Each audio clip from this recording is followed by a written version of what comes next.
क्या आपके घर में भी कभी ऐसा हुआ है, पति जैसे ही शाम को घर आते हैं और पत्नी आते ही बोल देती है कि आज तो सब्जी के पैसे भी नहीं बचे, बड़ी मुश्किल से मैंने गुज़ारा किया है। पति को गुस्सा चढ़ जाता है और वो यही बोलते हैं कि मैं क्या करूँ फिर? मैं जितना कमाता हूँ उतना दे तो देता हूँ। तो पत्नी भी गुस्से में बोल देती है कि भई मैंने कौन-सा अपने ऊपर खर्च किया है? मैं भी तो घर का सामान ही तो लाई हूँ, घर चलाने के लिए तो खर्च किया है। और फिर बात शुरू होती है पैसों से, लेकिन खत्म हो जाती है पुराने हिसाब-किताब को लेकर के। तुम्हारे भाई-बहनों को इतना पैसे दिए थे, तुम पे इतना खर्च किया, तुम्हारे घर में रिश्तेदार आते हैं, तुम्हारे रिश्तेदार आते हैं, इतना पैसा मैं खर्च करती हूँ, वो कहते हैं मैं इतना खर्च करती हूँ, वो कहते हैं शादी-ब्याह में इतना दिया। कहाँ-कहाँ की बातें उस टाइम उठ करके बहसबाजी बनती है और बहसबाजी लड़ाई झगड़े और तनाव का रूप ले लेती है। फिर अंत में होता क्या है, पत्नी जाके किचन में रोती है, पति जाके कोने में बैठ जाता है और दोनों ही यही सोचते हैं कि भई कहाँ से बात शुरू हुई थी, कहाँ पे खत्म हुई है, आखिर इसकी वजह है क्या? मैं बताती हूँ, इसकी वजह पैसे की कमी नहीं है, असली वजह है ऐसी 7 गलतियाँ जो पति-पत्नी द्वारा की जाती हैं। अगर आपके घर में भी पैसों को लेकर के, पैसे मतलब सीमित आय है, तनख्वाह उतनी आ रही है, इनकम उतनी आ रही है और उसकी वजह से घर में रोज़ ही लड़ाई झगड़े होते हैं, रोज़ ही माहौल गर्म हो जाता है। पत्नी सोचती है कि मैं हल्की सी भी कोई बात कहूँगी, पति गुस्से में आ जाएगा, या पति सोचता है कि मैंने इसे कुछ बोल दिया तो कहीं रोना-धोना ना शुरू कर दे, लड़ाई झगड़े का रूप ना ले ले, घर का माहौल खराब ना हो जाए। तो अगर ऐसी ही कहानियाँ आपके घर में रोज़ होती हैं, तो आज की वीडियो आपके लिए बहुत ज़्यादा ख़ास होने वाली है, क्योंकि मैं आज आपको ऐसी 7 गलतियाँ बताऊँगी, 7 गलतियाँ ध्यान से सुनना, एक-एक गलती ध्यान से सुनना, क्योंकि हो सकता है वो एक गलती जो मैं आपको बताऊँगी, एक-एक गलती करके जब आप सुनेंगे तो आपको लगेगा कि हाँ, ये तो हमारे घर में होता ही है। तो आपको काफ़ी हद तक मदद मिल जाएगी उन गलतियों को सुधारने की। इसलिए अपने घर में सुख शांति चाहते हो, माहौल ठीक रखना चाहते हो, तनाव नहीं चाहते, लड़ाई झगड़ा नहीं चाहते, तो आज का वीडियो पूरा का पूरा ध्यान से सुनना। देखिए, समस्या आखिर होती कहाँ से शुरू है? घर में जो है पति की एक सीमित आय होती है, एक सीमित इनकम होती है और जैसे ही वो इनकम घर में आती है ना, तो हमारे दिमाग में जो हमारे पूरे महीने के खर्चे होते हैं ना, वो हम एकदम से लिखना शुरू कर देते हैं या फिर दिमाग में हिसाब बना लेते हैं कि इन पैसों में हमने ये खर्च करने हैं। और होता क्या है कि महीना अभी खत्म भी नहीं होता, 6-7 दिन पड़े होते हैं या 4-5 दिन पड़े होते हैं और पैसे पहले ही खत्म हो जाते हैं।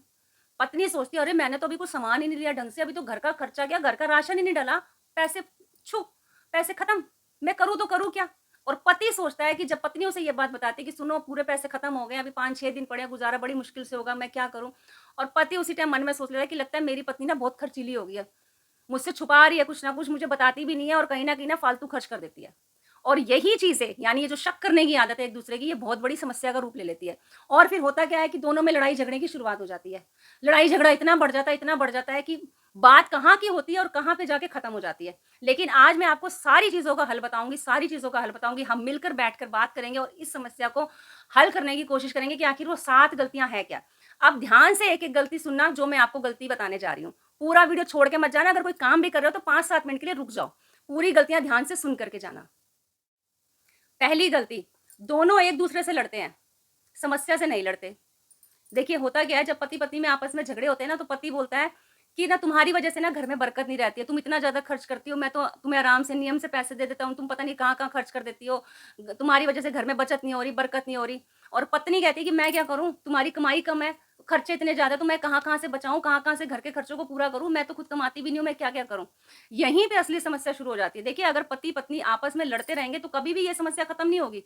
इसका हल क्या है? हल ये है कि आपको आपस में नहीं लड़ना है, पैसे की समस्या को समझना है। वो क्या करते हैं पति-पत्नी की पैसे की समस्या को तो समझते नहीं है, बल्कि एक-दूसरे की गलती को पकड़ कर बैठ जाते हैं, एक-दूसरे पर आरोप लगाना शुरू कर देते हैं, लड़ाई-झगड़े शुरू कर देते हैं कि वो कहती तुमने ऐसा किया, वो कहते तुमने ऐसा किया। बच्चे परेशान होते हैं, पति तनाव में आ जाता है, पत्नी रोती है, घर का माहौल और खराब होता है। तो आइंदा से कभी भी जब भी ऐसी सिचुएशन आए, कमाई कम है, अगर पति-पत्नी एक-दूसरे पे आरोप लगा रहे हैं, तो आपने क्या करना है कि एक-दूसरे की गलतियाँ गिनवाने से अच्छा है, वो जो पैसे की कमी है ना, उस समस्या को सुलझाने की कोशिश करना है कि आखिर वो गलती हो कहाँ पे रही है। आप दोनों गलत नहीं हो कि आप दोनों गलत हो, आप दोनों बिल्कुल गलत नहीं हो, आपने सिर्फ़ उस समस्या को पकड़ना है, एक-दूसरे को नहीं पकड़ के बैठना है। अब दूसरी गलती क्या है कि कभी भी हिसाब नहीं रखना। आपने क्या करना है, जैसे ही महीने की शुरुआत होती है, घर में इनकम आती है, आप दोनों ने सारा काम समेट करके फ्री हो करके सिर्फ़ एक 20 मिनट देने हैं अपने आप को। दोनों ने मिल करके घर के खर्च का हिसाब लिखना है। कॉपी पेन उठाइए, दोनों मिलकर एक-दूसरे से पूछिए, भई इतनी इनकम आई है, हमने कहाँ-कहाँ खर्च करना है, छुपाना एक-दूसरे से बिल्कुल भी नहीं है। जहाँ छुपाओगे वहीं समस्या खड़ी होगी। बिल्कुल एकदम पारदर्शिता रखनी है हर चीज़ में। सबसे पहले आपने लिखना है कि घर का खर्च है कितना? जैसे कि महीने का राशन कितने का आता है? दवाइयाँ अगर किसी की हैं तो दवाइयाँ कितने की आती है? बच्चों की स्कूल की फीस कितनी है? मकान का किराया कितना है? कोई छोटी-मोटी ईएमआई है वो कितनी है? या फिर कहीं छोटे-मोटे कर्ज़ हैं जो आपने देने हैं, उनकी किश्तें बाँध रखी हैं वो कितने हैं? इस तरह से और भी कई छोटे-छोटे खर्चे हैं। जैसे कि इंटरनेट का खर्चा हो गया, मोबाइल रिचार्ज का हो गया, आने-जाने का किराया होगा, पेट्रोल का हो गया। कई ऐसे खर्चे हैं छोटे-मोटे, वो आपने ए टू जेड सारे खर्चे लिखने हैं। उस हिसाब से आपने हिसाब बनाना है। इससे क्या होगा, आधी समस्या आपकी वैसे ही खत्म हो जाएगी। तीसरी गलती, पूरी सैलरी पत्नी के हाथ में दे देना। पति को कभी भी पूरी की पूरी सैलरी पत्नी को हाथ में देने की ज़रूरत नहीं है। इसका मतलब ये नहीं है कि पति लोग खुश हो रहे हैं कि हाँ, हमें तो अब सैलरी देने की ज़रूरत ही नहीं पड़ेगी। पत्नी को पूरी सैलरी मत दीजिए, लेकिन पत्नी को पूरा हिसाब पता होना चाहिए। आपकी सैलरी का पूरा हिसाब पत्नी को पता होना चाहिए। कई बार क्या होता है कि पति पूरी की पूरी सैलरी ना पत्नी के हाथ में देता है और फिर उसके बाद जो घर के खर्चे होते हैं, घर के खर्चों के अलावा भी कई ऐसे छोटे खर्चे हो जाते हैं, जिसकी वजह से घर में तनाव और क्लेश बढ़ जाता है। और पत्नी ये समझती है कि उन्होंने तो मुझे पूरी सैलरी हाथ में दे दी, अब वो मुझे बोलेंगे मैं क्या करूँ? ये तो मैंने अपने ऊपर तो कोई चीज़ भी नहीं खर्च करी, तब भी मेरे घर का माहौल ऐसा खराब हो गया, पैसे भी खर्च हो गए, पैसे भी खत्म हो गए। और पति सोचता है कि मैंने तो बहुत बड़ी गलती कर दी।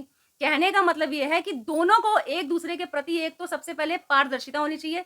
अगर पति पत्नी को पूरी सैलरी नहीं भी दे रहा है तो कोई बात नहीं। आप थोड़े से पैसे अपने पास रखिए, बाकी जितना आपको लगता है आप घर खर्च के लिए पत्नी को दे दीजिए। और पत्नी भी ध्यान से सुनिएगा, पत्नी भी जितने पैसे आपको पति दे रहे हैं, उसी में आपने महीने का पूरा बजट बनाना है और जो पति के पास पैसे रह गए हैं, उसका हिसाब भी दोनों को पता होना चाहिए, खाली पति को नहीं, दोनों को पता होना चाहिए। इससे क्या होगा, घर में तनाव कम होगा, रिश्ते टूटने की बजाय और मजबूत ज़्यादा होते जाएँगे।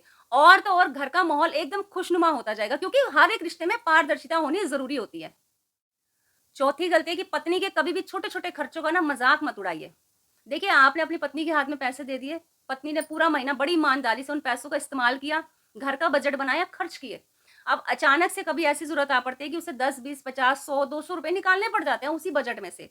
अगर उसने निकाल करके वो खर्च कर दिए, कई ऐसी ना छोटी-मोटी ज़रूरतें आ जाती हैं। देखिए, आप लोग तो काम पे चले जाते हो, लेकिन पीछे से पत्नी और बच्चे रह जाते हैं। उस टाइम पे कई ऐसी ज़रूरतें आ जाती हैं छोटी-मोटी, जो उस टाइम हिसाब नहीं लगाया जाता, ना वो घर के बजट में होती हैं। तो उस टाइम जब पति पूछता है कि कहाँ पे 200 कम हो गए, 250 कम हो गए, जब पत्नी हिसाब देती है ना, तो ऐसा लगता है कि मैं घर नहीं चला रही। मतलब मुझे तो रखा इसलिए गया है कि बस घर का काम करो और सारा हिसाब-किताब देते रहो। इसलिए कभी भी छोटे-छोटे खर्चों का मज़ाक मत उड़ाइए, ना उनको ताने दीजिए। उनकी भी एक समस्या है, जब खर्चे आ गए, घर भी तो आप दोनों का ही है, मिलके ही तो बनाया आप दोनों ने। अगर उसमें छोटे-छोटे खर्चे जुड़ भी जाते हैं, तो भई उसका हिसाब रखिए ज़रूर, लेकिन एक-दूसरे को ताने मत मारिए, ना मज़ाक उड़ाइए। 5वीं गलती, पत्नी भी पति की मजबूरी समझिए। देखिए, होता क्या है, पति तो काम करते हैं, दिन भर बाहर रहते हैं। बाहर उनको 100 तरह के लोग मिलते हैं, कई तरह की टेंशन होती है।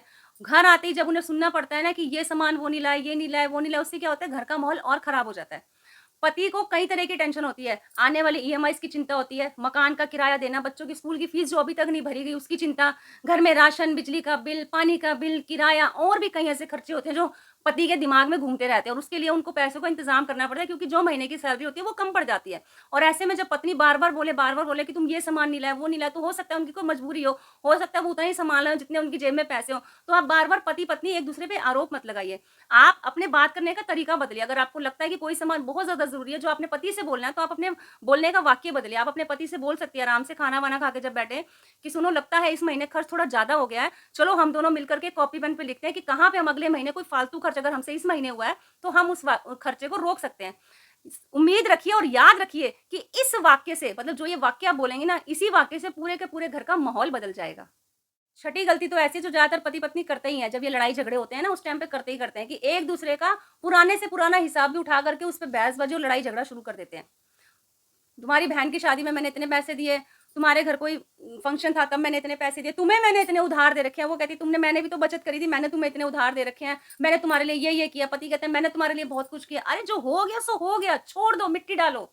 पुराने हिसाब-किताब जो 10-12 साल पुराने हिसाब-किताब है, उनको रखने का कोई फ़ायदा नहीं है। आप एक बात बताओ, अगर आज आप पुराने हिसाब-किताब लेके बैठे हो, उन हिसाब-किताब को जो आप लेके बैठे हो, उसको जो गिनवा रहे हो एक-दूसरे को, उससे क्या होगा? घर में पैसे आ जाएँगे, माहौल ठीक हो जाएगा? नहीं ना, और माहौल बिगड़ेगा ही ना। तो जो हो गया सो हो गया, मिट्टी डालो। आज से नया हिसाब शुरू करो, नया लिखो, नया चैप्टर शुरू करो और बोलो कि आज से हम अपने यही समझेंगे हमारी ज़िंदगी की शुरुआत ही आज से हो रही है। आज से हम अपने घर का माहौल ठीक करने की कोशिश करेंगे। 7वीं और आखिरी गलती जो पति-पत्नी दोनों करते हैं और दोनों को ये गलती सुधारने की बहुत ज़्यादा ज़रूरत है।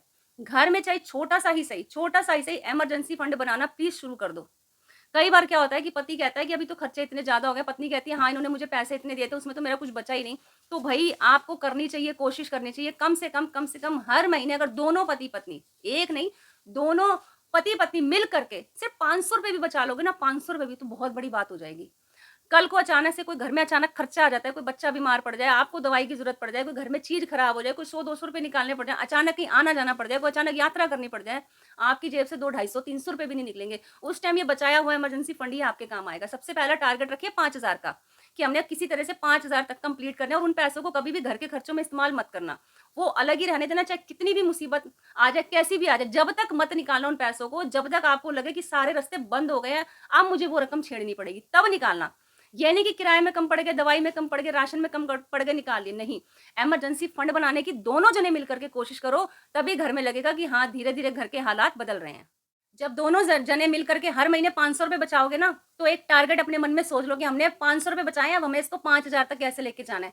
यानी हमने शुरुआत 5,000 के इमरजेंसी फंड से करनी है, उसके बाद धीरे-धीरे 5 के 7 करो। जब 7 तक पहुँचोगे ना, आपके अंदर खुद अंदर उत्सुकता पैदा होगी कि हाय हमने 5 कर लिया, अब 7 भी कर लिया, अब हमें इसको 10 तक लेके जाना है।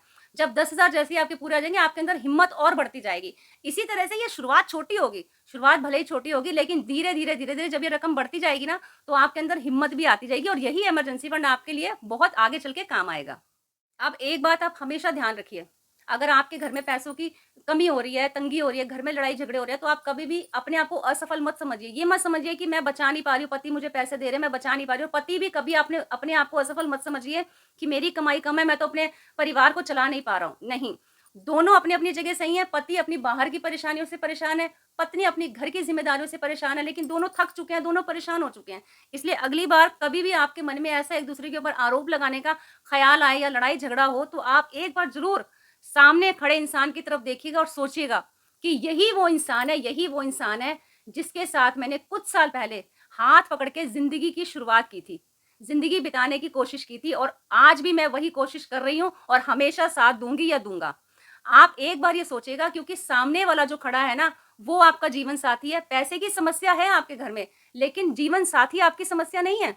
समस्या तो ये पैसों की कमी है और आप उसे सुधार सकती हैं। इसलिए अगर आपके घर में पैसे की कमी है, तो आप अपने आप को टारगेट दीजिए कि हम कम पैसों में भी घर चला सकते हैं।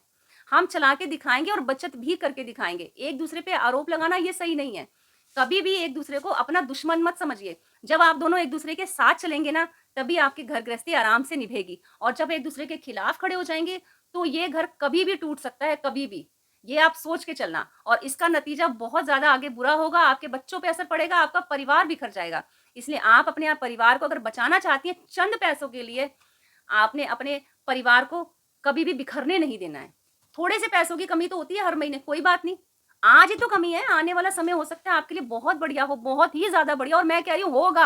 आपका आने वाला समय मुझे नज़र आ रहा है बहुत बढ़िया होगा। बस आपने क्या करना है, इन 7 गलतियों को सुधारने की कोशिश करनी है, इमरजेंसी फंड बनाना है और कभी भी एक-दूसरे से लड़ाई-झगड़ा नहीं करना है। तो अब मेरी बात मानिएगा, अगर आज सुबह भी आपसे पति-पत्नी ने आपस में लड़ाई की है, तो एक-दूसरे को फ़ोन कीजिए, सॉरी बोलिए और मुझे कमेंट करके बताइए कि हाँ दीदी, हमने अपनी-अपनी गलती मान ली है। तो उम्मीद करती हूँ आपको आज का वीडियो अच्छा लगा होगा। अच्छा लगा है तो लाइक कीजिएगा, शेयर कीजिएगा, नीचे हाइप का बटन है उसे भी ज़रूर प्रेस कीजिएगा। और गृहिणी की बात चैनल पे अगर आप नए हैं और आपने सब्सक्राइब भी नहीं किया, तो याद से अभी के अभी सब्सक्राइब कर दीजिए। मिलते हैं इसी तरह की इंटरेस्टिंग वीडियो में, तब तक के लिए नमस्कार दोस्तों।